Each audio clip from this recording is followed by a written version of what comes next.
Bienvenue sur Top Invest, la chaîne des top d'investissement. Ici, on parle essentiellement d'entreprises de qualité. Alors, aujourd'hui, on va faire un exercice totalement différent. Vous avez remarqué ici que d'habitude, on parle d'entreprise, etc. Donc, on essaie d'évaluer l'entreprise sur le plan quantitatif. Donc, aujourd'hui, je vais essayer de faire quelque chose d'assez différent. C'est que quand vous investissez, en fait, la plupart des entreprises que vous allez sans doute avoir en portefeuille ou bien qui vous intéressent exercent dans certaines industries.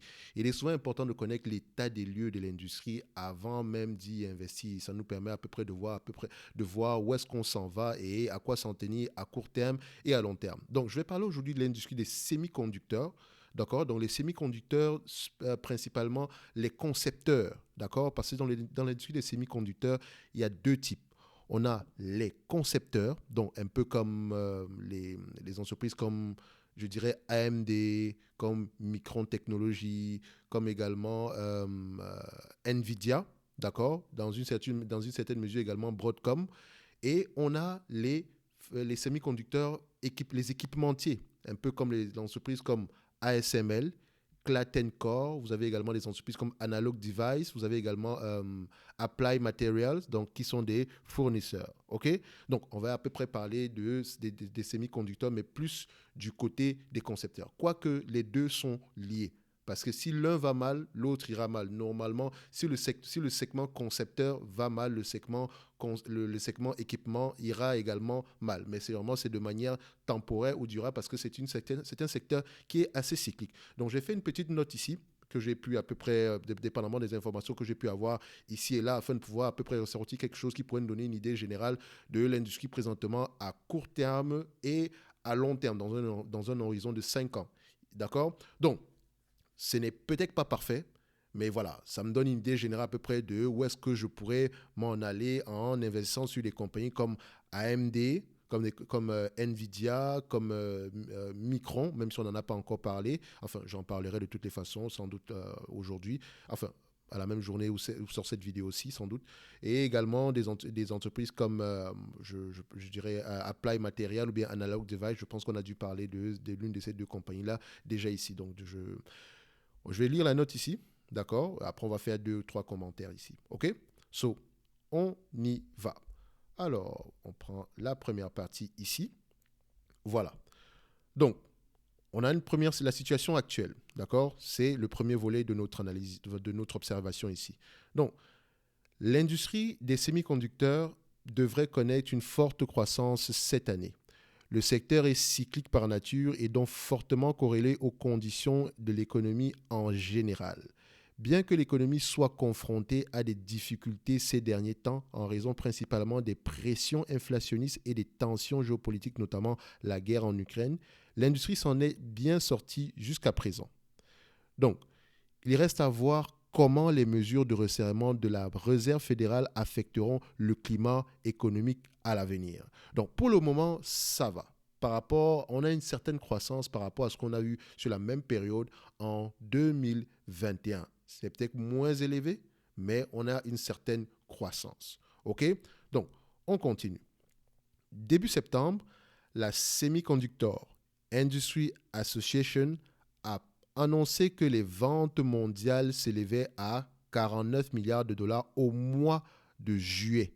On dit bien au mois de juillet, ce qui représente une augmentation de 7,3% d'une année sur l'autre. Toutefois, l'augmentation des ventes d'une année sur l'autre était inférieure à 10% pour la première fois depuis décembre de l'année dernière. Donc à la même période, en décembre de l'année dernière, à la même période, l'année dernière, on était à une augmentation supérieure à 10%. Actuellement, on a une certaine augmentation, mais inférieure à 10% pour la première fois depuis le mois de décembre de l'année dernière. OK? Donc, pour l'ensemble de l'année, ils pensent que les ventes de semi-conducteurs augmenteront à un taux inférieur à 10%. Quand on dit ils pensent, les experts ou les analystes de la Semiconductor Association, donc c'est comment on appelle, la Semiconductor Industry Association, d'accord. Donc c'est eux qui pensent, ok. Donc j'ai pris cette information-là sur ce site-là, d'accord. Donc cela est nettement inférieur à la progression de plus de 25% de l'année dernière. Donc, les résultats ont été solides pour la première moitié de l'année 2022 et il prévoit que les avancées seront encore assez saine, bien que moins robuste au cours de la seconde moitié de 2022. Donc on aura de bons résultats ici, mais pas à peu près à des niveaux aussi équivalents par rapport à ce qu'on a eu précédemment. C'est pour ça que les entreprises comme Nvidia, AMD, Intel sont en queue de réduire, de revoir leur guidance, d'accord? Parce que l'économie se détériore dans une certaine mesure. Alors, à quoi s'attendre à l'horizon 2023? Donc, ils sont prudemment optimistes et pensent que les ventes de l'industrie des semi-conducteurs augmenteront à un taux moyen à un chiffre l'année prochaine. Quand on dit un taux moyen à un chiffre, ça veut dire qu'il y aura une croissance, mais cette croissance sera inférieure à 10%. OK? Maintenant, est-ce qu'on aura la fourchette supérieure ou inférieure dans ce 10%-là? C'est-à-dire fourchette supérieure, c'est 5% et plus. Fourchette inférieure, c'est 5% et moins, ou bien 4%, en dessous de 5% si vous voulez. OK? Donc, leurs prévisions se fondent sur le fait que l'économie américaine devrait rester en dehors d'une récession profonde et prolongée. Donc, en cas de récession profonde et prolongée, tirer les conclusions nécessaires. Donc ça, c'est dans un environnement normal. Dans l'ensemble, les dépenses des consommateurs et des entreprises dans le domaine de la technologie sont restées fortes, mais elles risquent de diminuer si l'économie se détériore plus que prévu. C'est tout à fait normal. La pandémie de Covid-19 a profondément modifié le paysage, notamment du côté des entreprises. Si de nombreuses personnes sont retournées au bureau, le travail à distance ou dans de nombreux cas, un environnement de travail hybride, donc à distance, une partie à distance et une partie au bureau, est devenu de plus en plus répandu. Il semble que le passage au travail à domicile ait stimulé la demande d'appareils mobiles, notamment d'ordinateurs portables et d'équipements de réseau, afin de pouvoir rester connectés même en dehors du bureau. Vous allez voir que toutes les entreprises qui vendent le matériel, des équipements ici informatiques, vous allez voir qu'ils ont gagné beaucoup d'argent. eBay. Vous allez également voir les entreprises comme il y a eBay, il y a Corsair, il y a Logitech, ce genre d'entreprises. Ils ont gagné énormément d'argent pendant la pandémie, notamment parce que les gens qui travaillaient à distance n'avaient pas le choix que d'acheter soit un nouvel ordinateur, soit des équipements de bureau ou des choses comme ça. OK? Donc, il y a eu une demande élevée à cette période-là, mais qui va tendre à ralentir présentement. Mais ça ne veut pas dire que l'industrie est en décroissance. Au contraire, le Covid a boosté, va booster les demandes pour les équipements informatiques ici à l'avenir. Parce que si vous allez maintenant postuler un emploi maintenant, travailler à distance, ça devient la norme. Moi, personnellement, je travaille à distance, enfin, de manière hybride, on va le dire comme ça. OK? Donc maintenant, chercher un autre emploi, personnellement, je favorise un emploi à distance, d'accord? Parce que ça me permet de faire des vidéos, sinon je ne le ferais pas. Si je travaillais au bureau, je n'aurais pas le temps de faire des vidéos, ok? Donc, on continue ici. Du côté des entreprises, d'accord, donc l'équipement du réseau afin de pouvoir rester connecté même en dehors du bureau. Ok, ça on avait déjà lu cette partie-là. Donc du côté des entreprises, ils pensent que les dépenses liées aux technologies de l'information augmenteront à un rythme moyen à un chiffre au cours des 2 prochaines années. Rythme moyen à un chiffre, donc on commande d'habitude, c'est en dessous de 10% au cours des 2 prochaines années. C'est-à-dire que les analystes de l'association américaine des semi-conducteurs, ok, pour le dire en français. Bien que de plus en plus de personnes travaillent à domicile, le travail au bureau continue de faire partie du paysage global. D'accord? Ça ne va pas disparaître. De plus, les dépenses informatiques des entreprises ont été mises en pause pour la plupart pendant la pandémie, ce qui, selon eux, a entraîné une certaine demande refoulée car l'infrastructure doit être mise à jour. Donc, sans doute, la demande qu'on a présentement, c'est également une partie de la demande des entreprises qui a été refoulée tantôt. Ok, vous allez peut-être voir que sur AMD, le segment PC, le segment gaming a un peu disparu, mais voilà, le segment data center a augmenté par là. Bon, c'est un peu une manière à peu près assez rapide d'expliquer cela, mais il y a une certaine demande ici, mais plus du côté des entreprises que du côté des consommateurs en général. OK? Donc, à quoi s'attend sur les 3 à 5 prochaines années? OK? Donc, bien qu'il soit difficile d'évaluer les perspectives à long terme de cette industrie, parce qu'elle est cyclique de nature, son succès ou son échec dépend en grande partie de l'économie en général. Il y a de bonnes chances que l'économie entre en récession au cours de la prochaine année.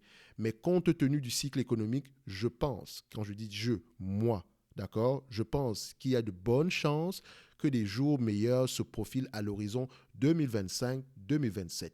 d'accord? Donc, d'ici à moyen terme. Donc, on peut souffrir entre 2023 et 2025 et 2024, fin 2024, mais à partir de 2025, il y aura peut-être de bonnes informations, mais pas pour toutes les entreprises, d'accord? Et on va y arriver, ne vous inquiétez pas. Donc, la concurrence continuera probablement à être féroce sur le marché des semi-conducteurs à l'avenir afin de naviguer avec succès à travers les temps difficiles. Je pense qu'il y a plusieurs facteurs à garder à l'esprit. OK?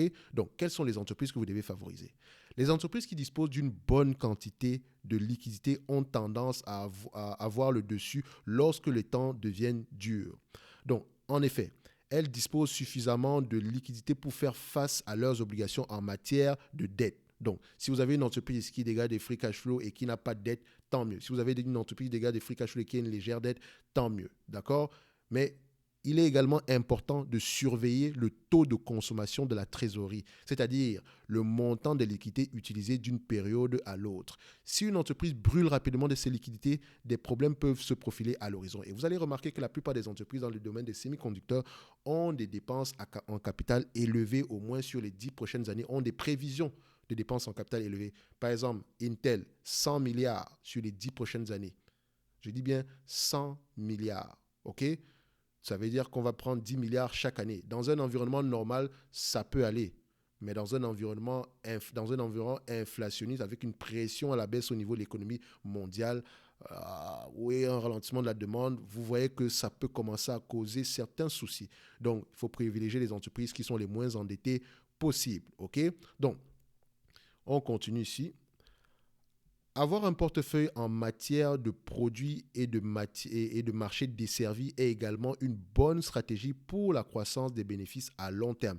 On ne parle pas de vous, les actionnaires, on parle des entreprises. Donc, si vous avez une entreprise qui vend plusieurs types de produits ici, d'accord, dans ce domaine, un peu comme à la Broadcom, dans ce domaine des semi-conducteurs-là, et qui vend dans plusieurs pays, donc dans plusieurs régions également, qui est assez diversifié, c'est également correct. Si une entreprise possède une myriade de produits, certains d'entre eux peuvent prendre le relais en cas de ralentissement d'un secteur du marché. Donc, ce principe s'applique également sur une base géographique, donc, comme ce que j'expliquais tantôt. C'est généralement une bonne idée d'être bien diversifié aux États-Unis et à l'étranger. Donc, la vision ici est très proche des États-Unis parce que l'association, le site sur lequel j'ai à peu près, je me suis inspiré pour faire ce commentaire-ci, c'est un site américain, d'accord? Donc, pour eux, c'est avant tout les semi-conducteurs dans l'environnement américain, dans le sillage américain. Donc, dans tous les cas de figure, les États-Unis étant la tête du wagon, d'accord, de l'économie mondiale, enfin, avec les Chinois, bien sûr, on peut se dire que si ce qui se passe aux États-Unis, en tout cas dans le secteur des semi-conducteurs, peut affecter positivement ou négativement les autres pays, d'accord, les autres régions, notamment l'Europe, d'accord, notamment l'Asie, d'accord. Donc, les acquisitions peuvent également être un bon moyen de combler un vide dans le modèle économique d'une entreprise. Si le rythme des fusions et acquisitions a quelque peu ralenti cette année en raison de la hausse des taux, je pense qu'elles continueront à faire partie de l'équation à plus long terme. Donc, ces entreprises auront tendance à faire de plus en plus d'acquisitions. Vous avez vu ici que AMD a fait des acquisitions cette année-ci. Nvidia également, je pense qu'elle a fait une acquisition qui n'a pas été acceptée. Je pense qu'elle voulait faire l'acquisition de AM Holding, mais voilà, pour des raisons de concurrence, ça n'a pas marché ici. Donc, il y aura de plus en plus d'acquisitions dans ce domaine-là. Donc, c'est un peu le 360 ici que j'aimerais faire par rapport à cette industrie-ci. Vous avez vu que l'état actuel des choses, on aura de bons résultats, mais moins bien que l'année précédente. D'accord? 2023, on pourrait peut-être avoir des résultats. Si on est dans un environnement optimiste, on aura des résultats moins bien équivalents par rapport à ce qu'on a eu en 2022 ou bien assez stables, ou bien on aura des résultats pas du tout corrects. OK? En 2023, bien sûr. Si on entre en récession, bien sûr.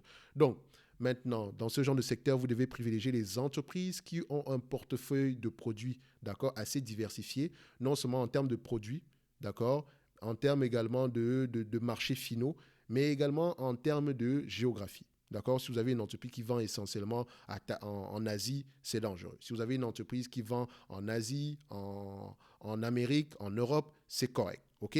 Dans tous les cas de figure, dans la plupart des entreprises ici de semi-conducteurs, L'Asie pèse énormément, notamment la région de Taïwan. Faites également attention, il pourrait y avoir des problèmes géopolitiques dans ce domaine-là.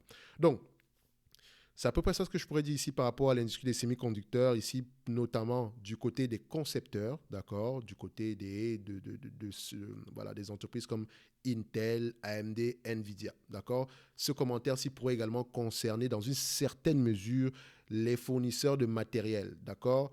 Parce que si on a un ralentissement du côté des concepteurs, on aura sans doute un ralentissement du côté des fournisseurs de matériel, ok, notamment comme ASML. Mais ça ne veut pas dire qu'ils vont mourir, c'est un ralentissement. Mais dans l'avenir, ici, c'est un segment qui a sans doute de beaux jours devant elle, d'accord. Donc, dites-moi si vous aimez ce genre de commentaires, si dépendamment des industries, je peux essayer de le faire sur le maximum d'industries possible ici. Je trouve les informations, bien sûr, j'ai déjà trouvé, je pense ici que j'ai déjà trouvé ici 3 ou 4, mais c'est très souvent localisé aux États-Unis, ok. Donc, je ne sais pas pourquoi est-ce que je ne peux pas avoir les mêmes informations en Europe, mais je vous assure que j'ai cherché. Donc, dites-moi si c'est intéressant pour vous. Ici, on pourrait le faire ici afin de pouvoir un peu diversifier le contenu. J'ai beaucoup d'idées, mais parfois, je n'ai pas en fait, c'est la technique qui me manque afin de pouvoir monter de belles vidéos, etc. J'ai pas envie de me casser la tête avec tout ça, ok? Donc, on va le faire comme ça ici. Si vous aimez ça, si vous voulez également que je vous envoie le document en question, je peux le mettre en PDF, etc. Et vous mettre un lien où vous pouvez aller le télécharger sur les différentes industries sur lesquelles on va sans doute parler ici. Donc, c'est à peu près mon idée générale ici par rapport à l'industrie des semi-conducteurs. On a de l'avenir, mais il faut se préparer à souffrir à court terme. Si vous êtes d'accord avec ça, tant mieux. Maintenant, vous devez vous arranger par rapport à la pondération dans votre portefeuille. Et ça, c'est une décision que vous devez prendre en âme et conscience. OK?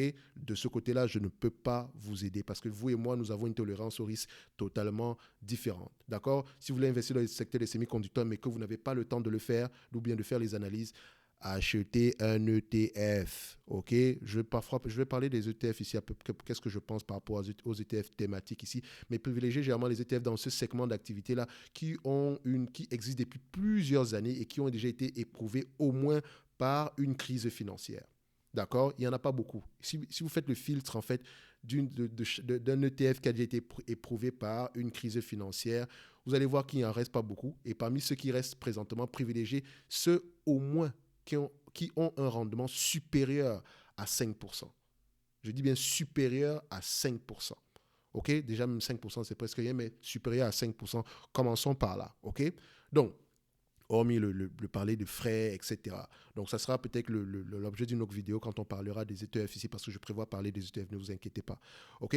Donc, on va se donner rendez-vous sur la prochaine vidéo et n'hésitez pas à me dire si ce genre de contenu, si vous intéresse, on pourrait faire un 360 du maximum d'industries possible ici, afin que vous soyez prêts quand comment on appelle ça, je dirais, je n'aimerais pas dire le grand crash ou quoi que ce soit.